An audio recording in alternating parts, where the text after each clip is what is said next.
Hi friends! ఈరోజు మళ్ళీ ఇంకో బ్రేక్‌ఫాస్ట్ రెసిపీతో వచ్చేసాను. అదేంటంటే ఇప్పుడు వీడియోలో చూపిస్తాను. చూసి ట్రై చేసి మీకెలా వచ్చిందో కామెంట్స్‌లో పెట్టండి. నచ్చితే మాత్రం లైక్ చేయండి. యూజ్‌ఫుల్‌గా ఉంటే షేర్ చేయండి. చూసారు కదా! అట్టు ఎలా ఉందో వచ్చింది కదా! ఇంకా పొట్టు మినపప్పు ఒక 2 గ్లాసులు, పెసలు పొట్టుతో ఉన్నవే 2 గ్లాసులు, 2 గ్లాసుల బియ్యం తీసుకున్నాను. నైట్ అంతా నానబెట్టేసుకున్నాను.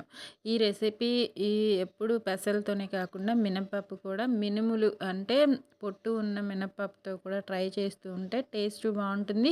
మనకి ఆ పెసరట్టులానే అప్పటికప్పుడు ఇన్‌స్టెంట్‌గా వేసేసుకోవచ్చు అనమాట. నైట్ అంతా నానబెట్టేసుకొని మనం టిఫిన్ ఎప్పుడు చేయాలనుకుంటామో అప్పుడు నానబెట్టేసుకోండి. దీంట్లో ఇంకో మార్పు కూడా ఉంది. పచ్చిమిర్చి, అల్లం ముక్కలు కూడా వేసుకుంటున్నాను. ఇది నేను మీగడ తీసిన మజ్జిగ అనమాట. మీగడ తీస్తూ ఉంటాం కదా! దాంట్లో వేసిన మజ్జిగ. వాటర్ బదులు ఈ మజ్జిగ వేసుకున్నాను పడేయడం ఇష్టం లేక.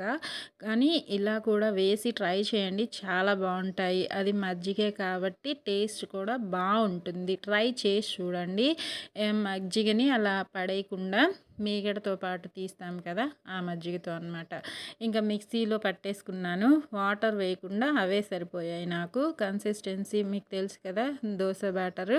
ఇంకా స్టవ్ మీద పెనం పెట్టేసుకొని దోసని చక్కగా వేసేసుకుంటే మనకి మినప పెసరట్టు అనేది రెడీ అవుతుంది. ఈసారి స్పెషల్‌గా టేస్ట్ చాలా బావుంటుంది. మీరు కంపల్సరీ ట్రై చేయాల్సిన రెసిపీ అన్నమాట. ఇది కూడా ఇన్‌స్టెంట్‌గా వేసేసుకోవచ్చు. దీన్ని ఫర్మెంట్ ఏం అవసరం లేదు. ఇంకా యాజ్ యూజువల్‌గా ఉల్లిపాయలు, జీలకర్ర, పచ్చిమిర్చి, అల్లం ముక్కలు మా పిల్లలు తినరు కాబట్టి ఉల్లిపాయలు, జీలకర్ర మాత్రమే వేసుకొని చక్కగా ఆయిల్ వేసేసుకొని ఫ్రై చేసేసి వాళ్ళకి సర్వ్ చేసేసాననమాట. టేస్ట్ చాలా బాగుంది. నేను చెప్పడం కాదు, మీరు ట్రై చేయండి. ఎప్పుడు ఒకేలా తిన్న ఫీలింగ్ లేకుండా ఆరోగ్యంగా ఉల్లిపాయలే కాకుండా నెక్స్ట్ దోశలోకి కారం పొడి కూడా వేసి ట్రై చేసి పెట్టాను. చాలా చాలా ఇష్టంగా తిన్నారు. క్రిస్పీగా కూడా వస్తుంది. మీరు ఇంకా ట్రై చేయండి.